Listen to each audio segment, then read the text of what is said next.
Hi friends, आपल्या सर्वांचे पुन्हा एकदा आपल्या चॅनलवर स्वागत आहे. टेस्ट नंबर 11 सॉल्व्ह करतो मित्रांनो. आणि तुम्हाला जर टेस्ट सिरीज लावायची असेल तर सगळ्या सूचना तुम्हाला बाजूला या दिसत आहे. एकूण 15 PDF भेटतील 199 मध्ये.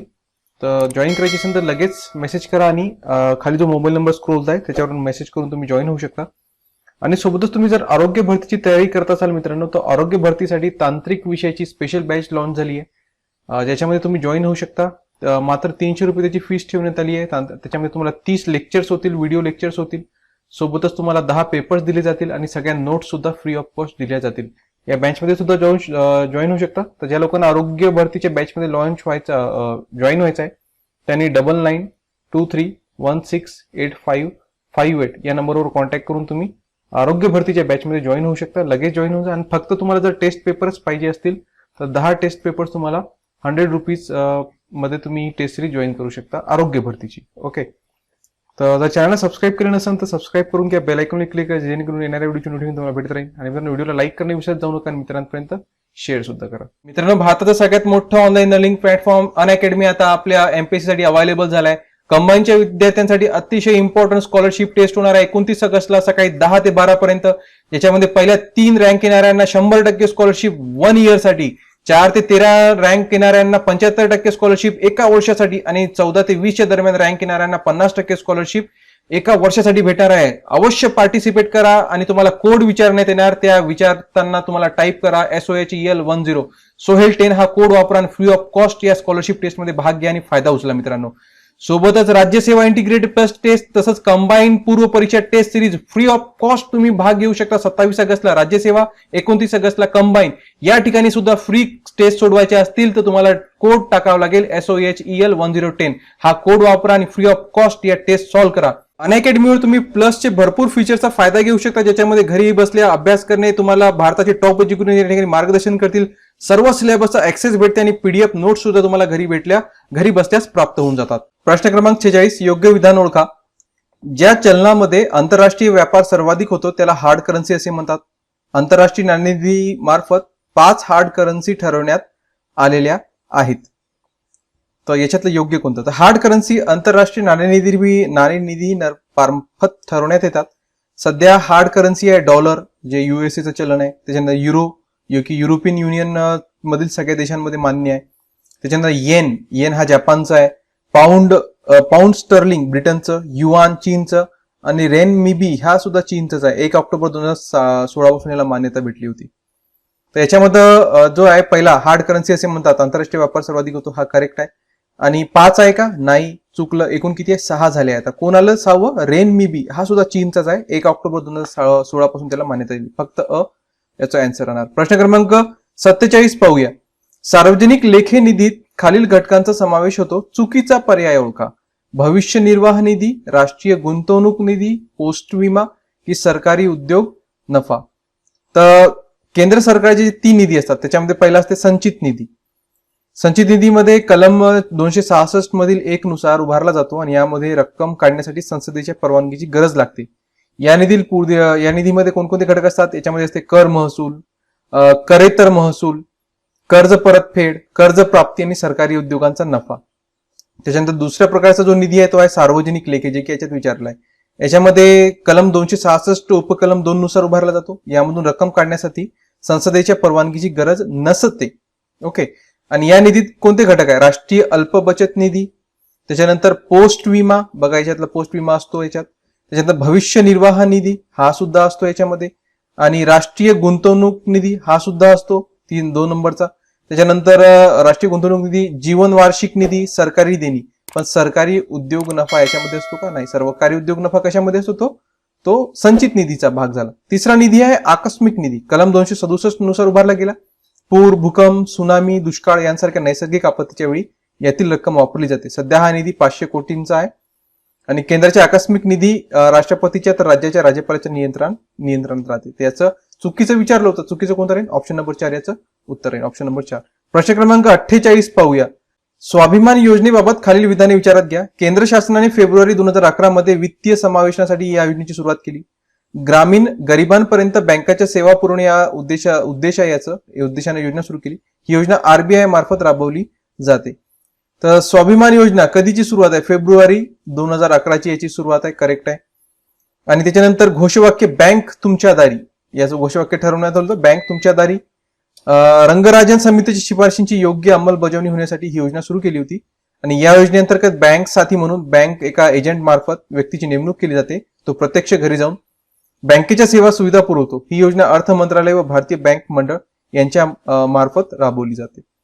तर याचं उत्तर असणार ऑप्शन नंबर 3, फक्त ब जो आहे हा चुकीचा पर्याय. ब काय म्हणतो?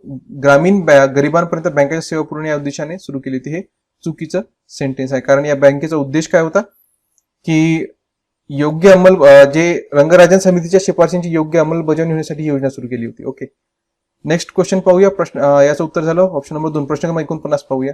प्रश्न क्रमांक 49, कंपनी कायदा 2002 नुसार आजारी उद्योग घोषित करण्यासाठी कोणते निकष आवश्यक आहेत? कर्ज समभाग गुणोत्तर वाढवणे, सतत 4 वर्षे ती कंपनी तोट्यात असणे, कंपनीच्या मालमत्तेच्या 50% किंवा त्यापेक्षा जास्त तोटा, आणि वरीलपैकी सर्व पर्याय बरोबर आहे. तर कुठलीही एक अट पूर्ण केल्यास त्याचा समावेश औद्योगिक आजारपणात होतो. त्याच्यातल्या अटी आहे सतत 1 वर्ष व त्याहून जास्त काळ होणारे नुकसान, सतत 4 वर्षे ती कंपनी तोट्यात, एखाद्या कंपनीचा तोटा त्याच्या मालमत्तेच्या 50% किंवा त्यापेक्षा अधिक झालं, मागील 4 वर्षी सरासरीचा विचार केला जातो, कर्ज समभाग गुणोत्तर वाढवणे, कर्जदाराने लेखी मागणी केल्यानंतर सतत 9 महिने कर्ज फेडू न शकणे, आणि आजारी उद्योगांचा अभ्यास करण्यासाठी 81 मध्ये एनडी तिवारी यांच्या 1981 मध्ये एनडी तिवारी यांच्या अध्यक्षतेखाली समिती नेमण्यात आली होती. एनडी तिवारी लक्षात असू द्या. 2003 मध्ये औद्योगिक आजारपण शोधून काढण्यासाठी सिक्रा हा नवीन कायदा अस्तित्वात आला, आणि सिक्रा कायद्यानुसार BIFR बरखास्त करून त्या जागी NCLT व NCLAT या 2 संस्थांची स्थापना 1 जून 2016 रोजी करण्यात आली आहे. 1 जून 2016 रोजी. तर या प्रश्नाचं उत्तर असणार ऑप्शन नंबर 4, वरीलपैकी सर्व पर्याय बरोबर आहेत. वरीलपैकी सर्व पर्याय बरोबर आहे. प्रश्न क्रमांक 50, खालील विधाने विचारात घ्या. सत्य विधान किंवा विधाने ओळखा. द्वितीय क्षेत्राला औद्योगिक क्षेत्र असे म्हटलं जाते. चतुर्थ क्षेत्रात ज्ञानाधारित सेवांचा समावेश होतो. तृतीय क्षेत्रात बँका, विमा व्यवसाय, दळणवळण, आरोग्य, शिक्षण, मनोरंजन यांसारख्या सेवांचा समावेश होतो. तर याच्यात सगळेचे सगळेच विधाने सत्य आहे. ओके, द्वितीय क्षेत्राला औद्योगिक क्षेत्र म्हटलं जाते. यामध्ये कारखानदारी, बांधकाम, वीज, नैसर्गिक वायू, पाणी पुरवठा इत्यादींचा संबंधित व्यवसायाचा समावेश होतो. तृतीय बँक क्षेत्राला सेवा क्षेत्र असं म्हटलं जाते. त्याच्यानंतर यामध्ये वाहतूक, दळणवळण, वित्त, आरोग्य, शिक्षण, व्यापार, उपहारगृहे, बँका, विमा व्यवसाय, मनोरंजन यासारख्या सेवांचा समावेश. चतुर्थ क्षेत्रात बौद्धिक क्षमतेवर आधारित माहिती तंत्रज्ञान, संशोधन, सांख्यिकी, सॉफ्टवेअर विकास, कर व्यवस्थापक, वीज संकल्पनाचा विकास इत्यादींचा समावेश होतो. चतुर्थ क्षेत्रात ज्ञानाधारित सेवांचा समावेश आहे. आणि अर्थव्यवस्थेचे एकूण 5 क्षेत्रात वर्गीकरण केलं जाते. Okay, next question. प्रश्न क्रमांक 51, खालील विधाने लक्षात घ्या. कृषी हा राज्यघटनेतील समवर्ती सूचीतील विषय आहे. भारतात दर 5 वर्षांनी कृषी जनगणना केली जाते. तर कृषी हा विषय राज्यघटनेतील राज्य सूचीमध्ये आहे, समवर्तीमध्ये नाहीये, तो राज्य सूचीत आहे. भारतात दर 5 वर्षांनी कृषी जनगणना केली जाते, आणि 1 ऑक्टोबर 2018 रोजी केंद्र सरकारने 10वी कृषी जनगणना 2015-16चा अहवाल प्रसिद्ध केला. पहिली कृषी जनगणना कधी झाली? 1970-71 ला. लक्षात ठेवा, पहिली कृषी जनगणना 1970-71 ला. 10वी कृषी जनगणना 2015-16 ला झाली आहे. त्याचा अहवाल नुकताच जाहीर सुद्धा झालाय. तर या प्रश्नाचं उत्तर असणार ऑप्शन नंबर 2, अचूक, परंतु ब बरोबर आहे. ब करेक्ट आहे. दर 5 वर्षांनी होते ही कृषी जनगणना, पण चुकलं की हा समवर्ती सूचीचा विषय नाहीये, कृषी हा राज्य सूचीचा विषय. Next question. प्रश्न क्रमांक 52, राष्ट्रीय सांख्यिकी कार्यालय NSO बाबत चुकीचे विधान किंवा विधाने ओळखा. CSO आणि NSSO च्या विलीकरणात स्थापना वित्त मंत्रालय अंतर्गत कार्य करते. विलीनीकरणाची घोषणा 23 मार्च 2019 ला. NSO चे प्रमुख हे सांख्यिकी आणि कार्यक्रम कार्यान्वयन मंत्रालयाचे म्हणजे MOSPI चे सचिव असणार आहेत. याच्यातलं चुकीचं सेंटेन्स कोणतं आहे ते आपल्याला इथं ओळखायचं आहे.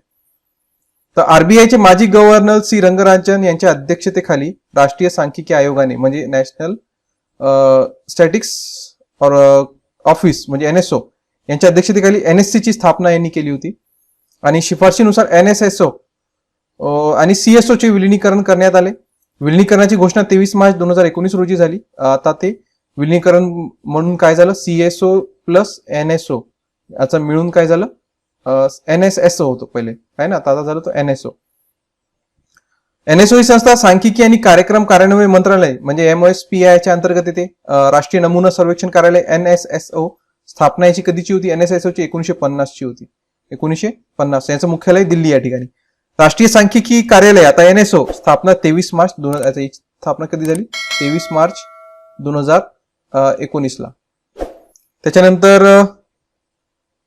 राष्ट्रीय सांख्यिकी आयोग NSC स्थापना 1 जून 2005, प्रत्यक्ष सुरू 12 जुलै 2006 ला, मुख्यालय नवी दिल्ली. आणि पहिले अध्यक्ष कोण होता? प्राचार्य सुरेश तेंडुलकर हे याचे पहिले अध्यक्ष होते. तर याचं उत्तर असणार ऑप्शन नंबर 2, जे वित्त मंत्रालय अंतर्गत इथे. हे सेंटेन्स चुकीचं आहे, बाकीचे करेक्ट आहे. ओके, तर नेक्स्ट क्वेश्चन पाहूया, प्रश्न क्रमांक 53. अनअकॅडमीवर बऱ्याचशा बॅच सुद्धा लॉन्च झाल्या, ज्याच्यात लवकरात लवकर तुम्ही जॉईन होऊन जा. 23 ऑगस्टला स्टार्ट झाली आहे कॉम्प्रिहेन्सिव्ह इंटिग्रेटेड प्री आणि मेन्स बॅच फॉर राज्यसेवा. 25 ऑगस्ट पासून स्टार्ट होत आहे फुल length integrated batch for combine. त्याच्यानंतर आहे स्टार्ट 30 ऑगस्ट पासून स्टार्ट होत आहे इंटिग्रेटेड प्री आणि main batch for PSI departmental exam. सगळ्यांच्या लिंक डिस्क्रिप्शन मध्ये दिल्या आहेत. आजच या बॅच जॉईन करा. प्रश्न क्रमांक 53. भारतीय रिझर्व्ह बँकेद्वारे वित्तीय साक्षरता सप्ताह कधी साजरा केला जातो? 8 ते 12 जानेवारी, त्याच्यानंतर आहे 8 ते 12 मार्च, 8 ते 12 फेब्रुवारी की 8 ते 12 एप्रिल.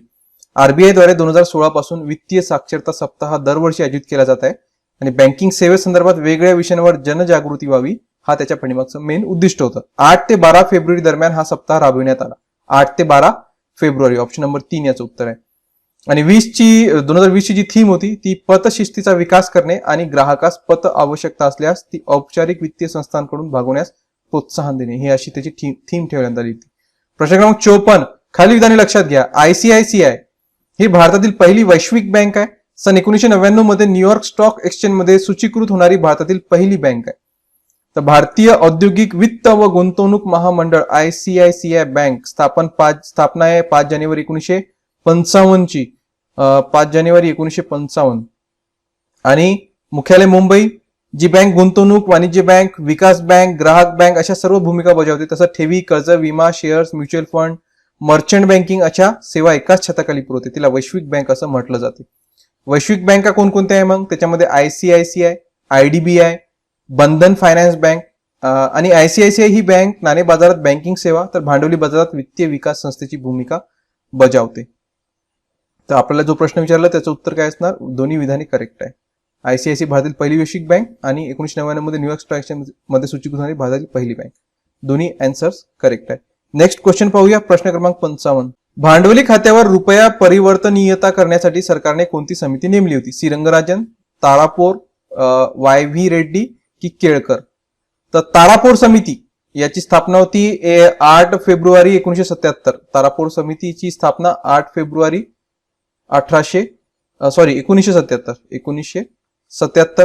उद्देश होता भांडवली खात्यावर पूर्ण परिवर्तनीयता आणणे. आणि तारापूर समिती दुसरी स्थापना 2006 ला. उद्देश भांडवली खात्यामध्ये पूर्ण परिवर्तनीयता करणे. उत्तर कोणतं आहे? तारापूर समिती. प्रश्न क्रमांक 56. खाली विधाने विचारात घ्या. 31 डिसेंबर 1945 रोजी आंतरराष्ट्रीय नाणेनिधीची स्थापना. आंतरराष्ट्रीय नाणेनिधी ही संयुक्त राष्ट्राची सदस्य संस्था आहे. परंपरेने आंतरराष्ट्रीय नाणेनिधीचे अध्यक्षपद फक्त युरोपीय देशांकडेच असते. याचं उत्तर आहे ऑप्शन नंबर 2, फक्त ब व क योग्य आहे. आंतरराष्ट्रीय नाणेनिधी संयुक्त राष्ट्राची सदस्य संख्या आहे आणि परंपरेने अध्यक्ष फक्त युरोपीय देशांकडेच असते. आणि आंतरराष्ट्रीय नाणेनिधी व जागतिक बँका दोहोंचा निर्मिती ब्रिटन वूड या परिषद झाल्यामुळे त्यांना ब्रिटन वूड भगिनी असं म्हटलं जाते. आणि वर्ल्ड बँक स्थापना याची 31 डिसेंबर 1945. 31 डिसेंबर कोणाची आहे? वर्ल्ड बँकेची आहे. ही आंतरराष्ट्रीय नाणेनिधीची सांगितली, वर्ल्ड बँकेची आहे ती. आणि जागतिक बँकेच्या सदस्यतेसाठी आंतरराष्ट्रीय नाणेनिधीचे सदस्यत्व असणे आवश्यक असते. आणि जागतिक बँक संयुक्त राष्ट्रसंघाची सदस्य संस्था आहे. IBRD व IDA या दोन संस्था मिळून जागतिक बँका असे म्हणतात.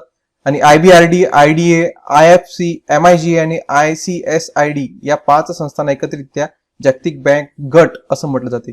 आणि जी IMF आहे, ज्याला इंटरनॅशनल मॉनिटरी फंड, आंतरराष्ट्रीय नाणेनिधी स्थापना, याची 27 डिसेंबर 1945 आहे. या ठिकाणी काय सांगितलं? 31 नाही. हे कधीच आहे नाणेनिधी? 27 डिसेंबर 1945 आहे. लक्षात ठेवा. आणि 1 मार्च 1947 पासून कामकाजाला सुरुवात. मुख्यालय वॉशिंग्टन या ठिकाणी आहे. सदस्य देश 189 आहे IMF चे. आणि जे देश जागतिक बँकेचे सदस्य असतात ते IMF चेही सदस्य असतातच. ओके, तर ऑप्शन नंबर 2 याचं उत्तर. नेक्स्ट क्वेश्चन पाहूया. प्रश्न क्रमांक 57. किमान पर्यायी कर हा कंपन्यांचा रिकामी जागावर आकारला जातो.